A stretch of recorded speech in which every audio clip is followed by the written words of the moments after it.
Hey everyone, I'm working to hit 1,000 subscribers and I need your help to get there. If you enjoy this content, please hit that subscribe button right now. What if I told you the Blue Jays are sitting on a roster problem that could define their entire season?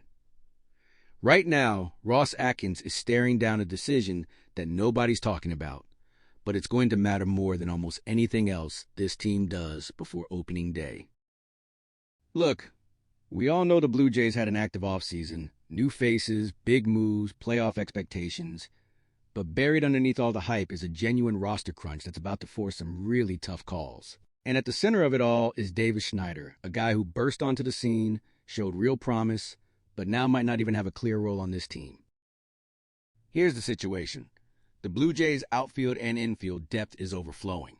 You've got Anthony Santander locked in as a regular, George Springer when healthy. Nathan Luetke showed he can hit at the big league level. Joey Loperfido is knocking on the door. Miles Straw is guaranteed a roster spot. Ernie Clement is in the mix. And then there's Schneider, who finished last year with close to an 800 OPS but doesn't have an obvious everyday position. According to Fangraphs projections, Schneider is looking at maybe 20% playing time at second base, another 20% in left field. That's a part-time role for a guy who probably thinks he deserves more. And here's the kicker. The Blue Jays might actually be better off trading him while his value is still decent, especially if they need bullpen help or another piece to round out the roster. Let me break down why this matters. Schneider has a really good eye at the plate. His approach is walk-based, disciplined, and if the automated ball strike challenge system gets implemented this year, he's actually one of the guys who could benefit the most. Chris Black did some fantastic analysis on this, pointing out that Schneider's zone control in AAA was elite, and giving him the ability to challenge calls could unlock even more value from his patient hitting style. But patience only gets you so far when there's nowhere to play. The Blue Jays have constructed a roster where versatility is king, and Schneider fits that mold. He can play second base, he can play the outfield, he hits right-handed, which gives you platoon flexibility. On paper, he's a valuable bench piece.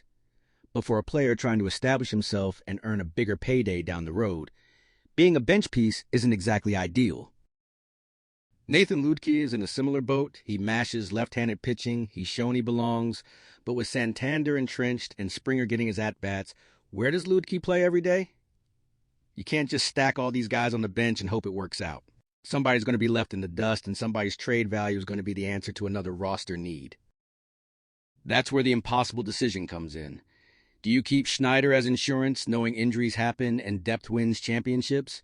Or do you flip him now, along with maybe Loperfido or another piece, to address the bullpen, which still has question marks? Ross Atkins is going to have to pick a lane, and it's not going to be easy. There's also been some chatter about Jose Barrios potentially moving to the bullpen, which would shake things up even more. If that happens, maybe the Jays bring back a veteran starter or give more innings to Alek Manoah or someone else fighting for rotation spots. Every decision creates a ripple effect, and Schneider's future is caught right in the middle of it. Now, let's talk about what this means for the season. The Zips projections have the Blue Jays tied with Boston for the division, with a 72% chance to make the playoffs. That's not a guarantee, but it's encouraging. The lineup has serious upside if guys like Vladimir Guerrero Jr., Bo Bichette, and the new additions all perform. But depth only matters if you actually use it, and right now the Jays have more depth than playing time.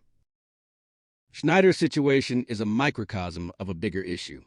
This team is loaded with talent, but it's also loaded with guys who need at-bats to develop or maintain value. If the Jays come out hot, some of these decisions make themselves. But if they struggle, or if injuries hit, having Schneider and others ready to step in could be the difference between a playoff spot and another disappointing finish. So what's the move? Personally, I think the Jays should be aggressive. If there's a trade out there that upgrades the bullpen or adds a reliable arm and it costs Schneider or Loperfido, you have to consider it. Depth is great, but impact talent wins games. At the same time, you can't just give away a guy like Schneider for nothing. He's got real upside, especially if the ABS system rolls out and benefits his approach.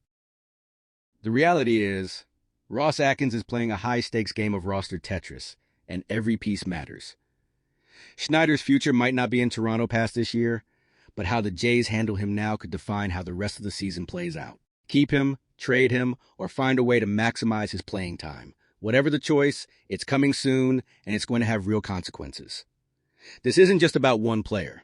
It's about how this front office manages a roster that's built to compete right now and whether they can turn depth into wins when it matters most.